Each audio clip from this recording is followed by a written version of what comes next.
네, 우리 오늘은 예레미야 31장의 말씀을 가지고 함께 은혜 나누기를 소망합니다. 우리는 살아가면서 크고 작은 상실과 절망의 터널을 통과하곤 합니다. 때로는 내 힘으로는 도저히 어찌할 수 없는 막막한 현실의 벽 앞에서 마치 끝이 보이지 않는 광야 한가운데 홀로 버려진 것만 같은 깊은 고독과 절망을 느낄 때가 있습니다. 오늘 본문의 배경이 되는 이스라엘 백성의 처지가 바로 그러했습니다. 그들은 나라를 잃고 바벨론의 포로로 끌려가서 깊은 절망 속에 있었습니다. 자신들이 저지른 우상 숭배와 완악한 죄악으로 인한 징계였기 때문에 누구를 원망할 수도 또 누구를 탓할 수도 없었습니다. 더 이상 아무런 소망이 없다고, 하나님께서 이제 우리를 완전히 버리셨다고 탄식하며 모든 것을 포기하려던 그 절망의 한복판에서 눈물의 선지자 예레미야를 통해 전혀 예상치 못한 하나님의 위로와 회복의 말씀이 선포되고 있습니다. 그래서 예레미야 31장은 새로운 희망의 메시지였습니다. 1절과 2절 말씀을 보시면 하나님께서는 가장 먼저 파기되었던 언약 관계의 완전한 회복을 선언하십니다. 그리고 이스라엘이 어떻게 다시 은혜를 입고 안식을 누리게 되었는지를 말씀하고 계시는데요. 그 장소는 여러분 놀랍게도 화려한 궁전이나 풍요로운 땅이 아니라 바로 광야였습니다. 광야는 결핍과 고통의 장소이지만 동시에 세상의 헛된 우상을 버리고 하나님의 은혜만을 대면할 수 있는 영적인 장소가 되는 것입니다. 3절을 보시면 하나님께서는 절망 가운데 엎드린 이스라엘을 향해서 내가 영원한 사랑으로 너를 사랑한다 라는 가슴 벅찬 고백을 들려주십니다. 인자함으로 번역된 히브리어 단어는 헤세드라는 단어입니다. 헤세드는 언약에 기초한 흔들리지 않는 사랑, 포기를 모르는 끈질긴 자비를 뜻하는 단어인 것이죠. 우리가 구원을 받고 회복되는 것은 우리가 어떠한 자격이 있어서가 아닙니다. 오직 하나님께서 우리를 포기하지 않으시고 그 영원하신 사랑으로 우리를 끝까지 붙잡고 이끌어 주셨기 때문입니다. 하나님의 신실하심과 영원하신 사랑만이 철저히 무너진 우리를 다시 일으켜 세우는 유일하고 또 견고한 반석이 되어주신다는 것입니다. 4절과 5절 말씀 보시면 여러분 다시라는 단어가 3번이나 반복해서 등장합니다. 다시 세우겠고 다시 춤추며 다시 포도나무를 심게 될 것이다.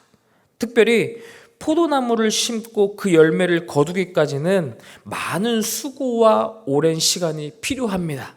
그래서 이것은 잠깐의 기쁨이나 일시적인 회복을 의미하는 것이 아닙니다.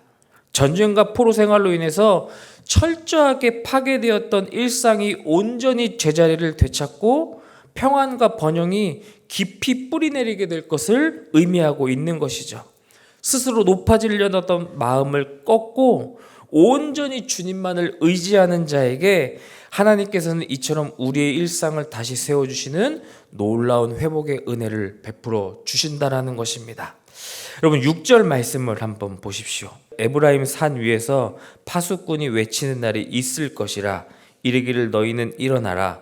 우리가 시온에 올라가서 우리 하나님 여호와께로 나아가자 하리라. 여러분 일상의 진정한 회복은 결국 예배의 회복으로 이어져야 한다는 것입니다. 북이스라엘과 남유다는 오랜 세월 동안 갈라져서 서로 반목하고 분열했습니다. 그런데 이제는 하나가 되어서 참된 예배의 처소이자 하나님께서 임재하시는 시온으로 함께 올라가자고 외치고 있는 것이죠. 우리 성도들에게 있어서 참된 회복은 단순히 내 삶의 환경이 나아지고 경제적인 문제가 해결되는 것에 그치지 않습니다. 무너졌던 하나님과의 친밀한 관계가 회복되어서 온 마음을 다해 기쁨으로 예배의 자리에 나아가는 것, 바로 이것이 하나님께서 우리를 그 혹독한 광야의 훈련장에 이끌어내시는 목적이라는 것입니다. 하나님의 은혜는 세상의 기준과는 다릅니다. 능력이 많고 강한 자들에게 임하는 것이 아니라 자신의 연약함을 깊이 깨닫고 통회하며 울며 돌아오는 상한 심령 앞에 부어진다라는 것입니다. 앞을 보지 못하고 스스로 걸을 수조차 없는 이 연약한 자들이 어떻게 그 척박한 광야를 지나서 고향 땅으로 돌아올 수 있었겠습니까? 비결은 단 하나입니다. 내 힘으로 구원할 수 있다는 교만의 신과 세상을 의지하던 우상 숭배의 신을 벗어 던지고 전능하신 하나님의 손길에 자신의 인생을 온전히 맡겼기 때문입니다. 하나님께서는 울며 회개하며 돌아오는 그들의 눈물을 닦아주시고 비틀거리지 않도록 바른 길로 안전하게 인도해 주셨던 것입니다. 자, 그들의 놀라운 구원을 경험한 백성들의 삶은 어떻게 변화되었겠습니까? 여러분, 오늘 본문 13절 중심 구절입니다.